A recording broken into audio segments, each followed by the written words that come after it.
News చూస్తున్నాం. వైసీపీకి మరో షాక్ తగలనుంది. ఆ పార్టీకి రాజీనామా చేసే యోచనలో పిఠాపురం మాజీ ఎమ్మెల్యే పెండెం దొరబాబు ఉన్నట్లు తెలుస్తోంది. ఈ మేరకు ఆయన తన అనుచరులతో చర్చలు జరుపుతున్నారు. ఏ క్షణమైనా పిఠాపురం మాజీ ఎమ్మెల్యే పెండెం దొరబాబు పార్టీ మారే అవకాశం ఉంది. పవన్ తో దొరబాబు అల్లుడు రామయ్య మంతనాలు చేస్తున్నారు.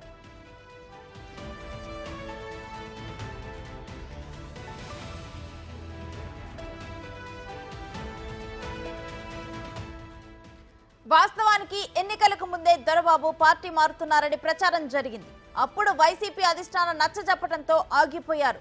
మొన్నటి ఎన్నికల్లో దొరబాబును కాదని వంగా గీతకు జగన్ పిఠాపురం టికెట్ ఇచ్చారు.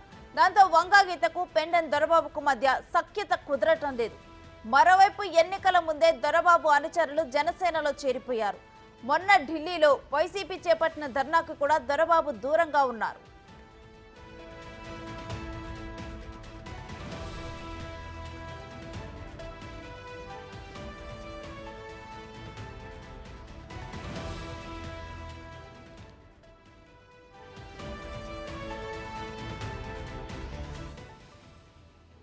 వైసీపీకి మరో షాక్ తగలనుంది. ఆ పార్టీకి రాజీనామా చేసే యోచనలో పిఠాపురం మాజీ ఎమ్మెల్యే పెండెం దొరబాబు ఉన్నట్లు తెలుస్తోంది. ఈ మేరకు ఆయన తన అనుచరులతో చర్చలు జరుపుతున్నారు. ఏ క్షణమైనా పిఠాపురం మాజీ ఎమ్మెల్యే పెండెం దొరబాబు పార్టీ మారే అవకాశం ఉంది. పవన్ తో దొరబాబు అల్లుడు రామయ్య మంతనాలు చేస్తున్నారు.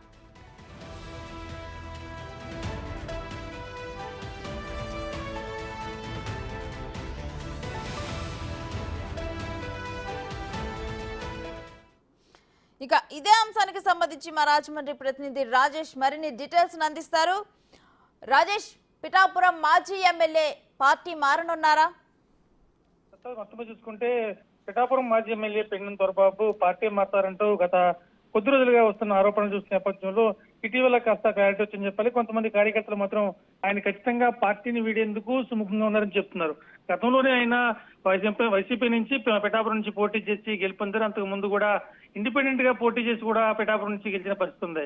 ఈ నేపథ్యంలో వైఎస్ జగన్మోహన్ రెడ్డి తీసుకున్న అభ్యర్థుల మార్పు ఏదైతే ఉందో ఆ లిస్ట్ లో పెండెం దొరబాబును కూడా చేర్చడం, దాంతో పాటు కాకినాడ ఎంపీగా పనిచేస్తున్న వంగ గీతను తీసుకొచ్చి పిఠాపురం నుంచి పోటీ చేయడం, వాళ్ళిద్దరి మధ్య కూడా మనస్పర్ధలు అయితే అప్పట్లో బయటకు వచ్చినాయి. దానికి సంబంధించి పెండెం దొరబాబు అప్పట్లోనే కూడా ఆయన ప్రత్యేకంగా సమావేశం ఏర్పాటు చేసుకుని అక్కడ కార్యకర్తలతో సమావేశం ఏర్పాటు చేసుకున్నారు. దాంతో పాటు అప్పుడు ప్రభుత్వం నిర్వహించిన జిల్లా కలెక్టర్తో సమావేశాల్లో కూడా ఆ సందర్భంలో ఆయన మీటింగ్లకు హాజరు కాలేదు.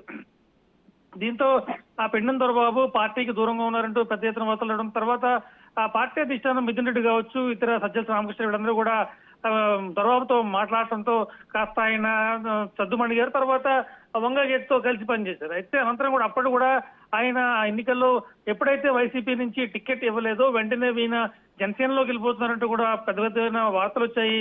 ఈ నేపథ్యంలో అయితే అప్పుడు వైసీపీ నేతలు పార్టీ పెద్దలు ఇచ్చిన సమాచారం మేరకు ఆయన పార్టీలో కొనసాగారు. అనంతరం తర్వాత కూడా పార్టీ చేపట్టిన కార్యక్రమాలు దేనికి కూడా ఈయన హాజరు కావడం, ఇటీవల కాలంలో జగన్మోహన్ రెడ్డి ఇచ్చిన పిలుపు అంటే ఢిల్లీలో ఏపీలో శాంతి భద్రతలు లోపించాయంటూ ఢిల్లీలో చేపట్టిన ఆందోళన కూడా ఆందోళన కార్యక్రమానికి కూడా ఈయన దూరంగానే ఉన్నారు. ఈ నేపథ్యంలోనే ఇటీవల గత 4 రోజుల క్రితమే కార్యకర్తలతో మళ్ళీ ప్రత్యేకంగా సమావేశమయ్యారు. ఈయన ఖచ్చితంగా జనసేనలోకి వెళ్తారంటూ బలంగా అయితే వాళ్ళు అనిపిస్తున్నారు. దీనికి సంబంధించి నల్లుడు రామయ్యతో ఇప్పటికే పవన్ కళ్యాణ్ టచ్ లో అని చెప్తున్నారు. అలాగే జిల్లాలో ఉన్న కొంతమంది వైసీపీ జనసేన పార్టీ సీనియర్ నేతలు కందులు దుర్గేష్ కావచ్చు, అలాగే పంతో నానాజీ వీళ్ళందరితో కూడా ఆయన టచ్ లో ఉన్నట్టుగా తెలుస్తుంది. ఏదేమైనా కానీ మరో 2-3 రోజుల్లో ఈ విషయంపై క్లారిటీ వచ్చే అవకాశం ఉంది. Right, thank you Rajesh.